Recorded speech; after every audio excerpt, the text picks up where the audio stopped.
badhaasa cheekaa qabna ammas cheekni kuni doolaara 10,000 Amilee kennaa fi badhaasicha wal badhaasuun amilee walitti horuun nama nuuf jiraateef jiraachuun fakkeenya gaarii ta'uun waldaa sikkoo mandoo cheeka gadhiisaa sheeka harkatti hin qabina.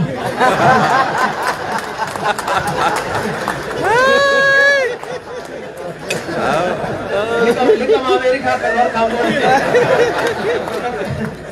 Egaa jawween waan jedhu yoo qabaateef isaafis carraa kennina. Guyyaan kan sikkoo mandooti.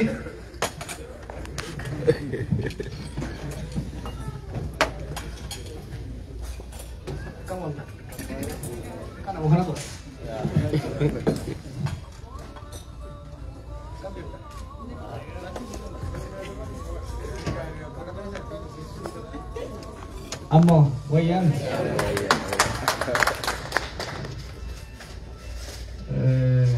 galmi kun itti guddan yaadannoo hedduu irraa qabna guutuu dhibaat hawaasni keenya qophii akkanaa qopheessitanii dhugaateeffatuu keenya saniif galatooma manni sakkoo mandoo kaasii bahu kan kabiyyaa asaasarraa beelturraa gara irraa dhufe gara arbaa buusanirraa otobisiin fe'amee dhufa beekta mana hidha.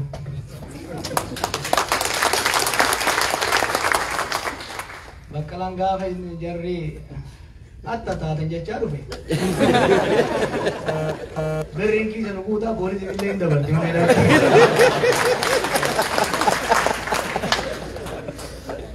Ulfaataa jennaan nama hedduu galmana keessa warra hojii guddaan warra guddatan hedduu jira. Waada sitti arguu hedduun gammadee. Ani siin bolokkaa nagadaan. Waad jechuun the first interview I ever gave. The first interview. Fuad dapat. Isatu interview na boleh. Fuad dapat. Fuad. Ama aku kerja tu lah. Mal kata saya radio wake atau radio jalan. Fuad dapat.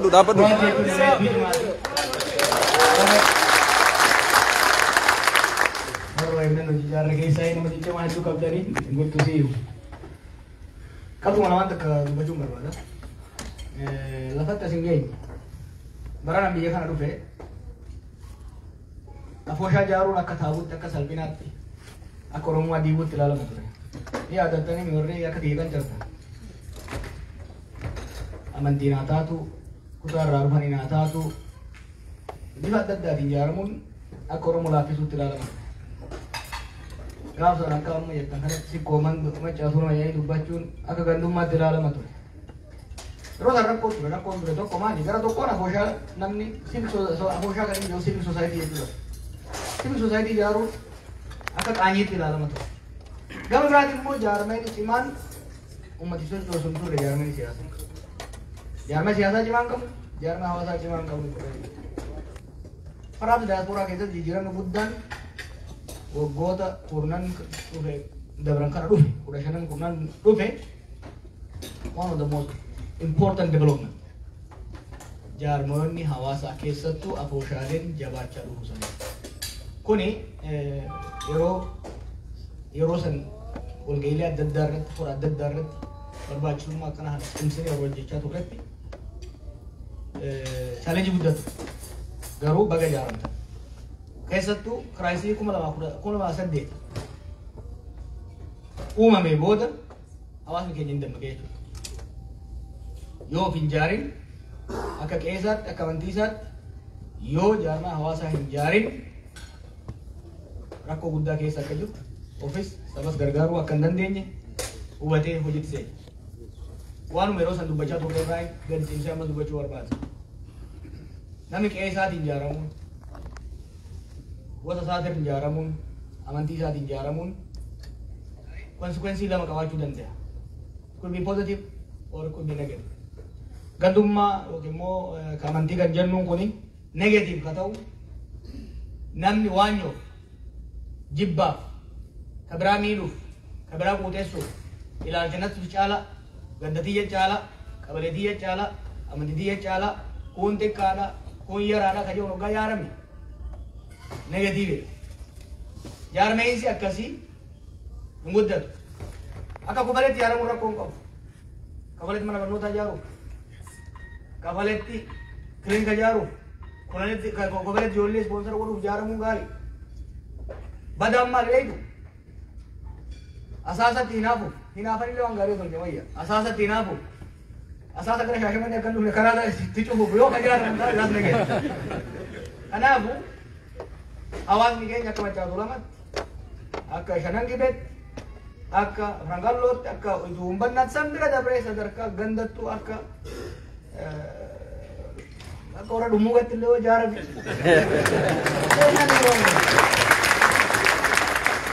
anaf jarang siya kana wahid du bayan ko pa individually na magayon give the sense of belongingness hawas ni Kenya is an egalitarian society capitalism is engaged individualism in India collectivism is still very important crisis hawas ni Kenya case se ne urbanization is exile life kana case ka se ne social safety net ka oromo ina isa namni ko basa furin jum gaitani kalo rata gumalo ek bahata dua kebasana wallet jirun hawasa Kenya individualism is very minimal collectivism is the largest aspect of our life kanaf namni Kenya akka mata isaatti akka namattu namni tokko akka guddatu akka barbaadamu taate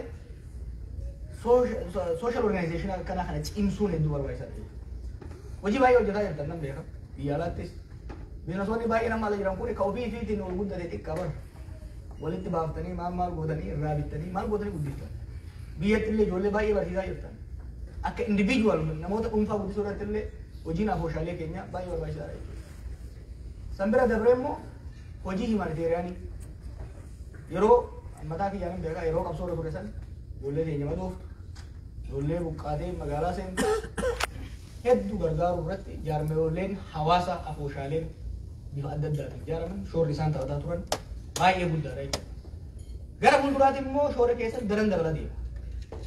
The foundation of American democracy is civic society. Individually miti, heera mootummaatiin miti, waraana miti, political party illee miti. Wanti Ameerikaa godhe jaarmee hawaasaati.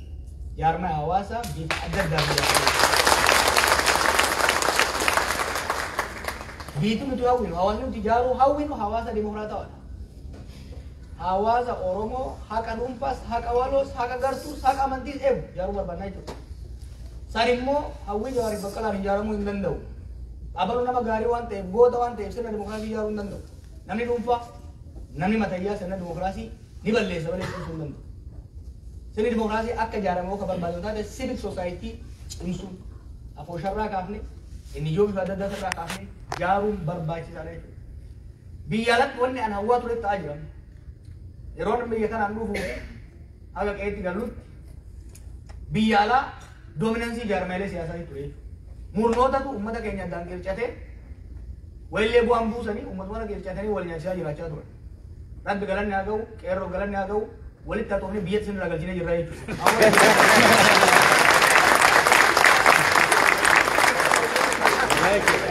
Uummanni Oromiyaa diaasporaa irraa akka barbaadu jaarmaya siyaasaatii miti nama biyya alaa taa'ee siin hoogganaa siin bilisa baasee ture. Wanni isaan irraa barbaadan waa shani wanni isaan irraa barbaadan yeroo hedduu kan hin jedhe. Tokko doolaara gaafa hin jiru. Lama advokasiidha. Kan hiriira baatanii gootan kan. Lammaffaa dippiloomaasiidha. Sadaffaa knowledge production hayyoonni as jiran bilisummaa waan qabaniif yuunivarsiitii keessa waan qabaniif garuu itti fayyadamaa jiran. Beekumsa maddisiisanii beekumsa biyya ijaaruu danda'u, beekumsa saba sana guddisuu danda'u, tarsiimoo isaa qaruu danda'u, gama siyaasaa qofaan osoo gama diinagdeetiin gara hawaasummaatiin guddisuu danda'u ijaaruu. Habiraa miidiyaa keessumaa hojjechaa jirta. Biyya keenya keessatti miidiyaa bilisaa qabaachuu hin dandeenye kanaan itti deemudha. Waan shanan kana kan utubuu danda'u, kan cimsuu danda'u jaarmaya hawaasaati malee jaarmaya siyaasaa miti jechuudha. Kanaaf biyya alaatti irratti jaarmaya siyaasaa ufirraa geggeessitanii waldachaatanii afooshaa teessan cimsuun that makes me proud. Now the diaspora are doing what we like. Kanaaf asitti hafaayoo jettaniif asitti oobneesin diina biyyuma galaa cuuttee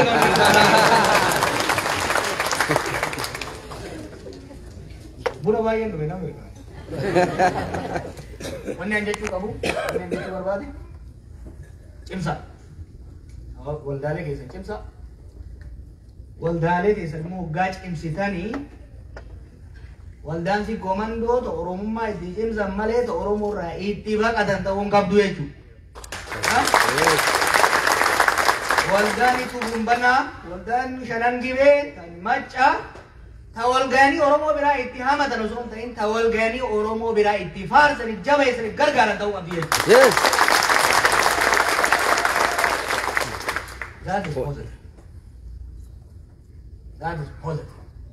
Namni lakkii maa akkana ijaaramtanii akka Frankalootti akka warra Dadaritti akka warra Gaara Mul'ataatti akka warra Dhumugaatti warri maa ijaaramtan kan jedhu warra isin qircatu barbaadu ni kijiba.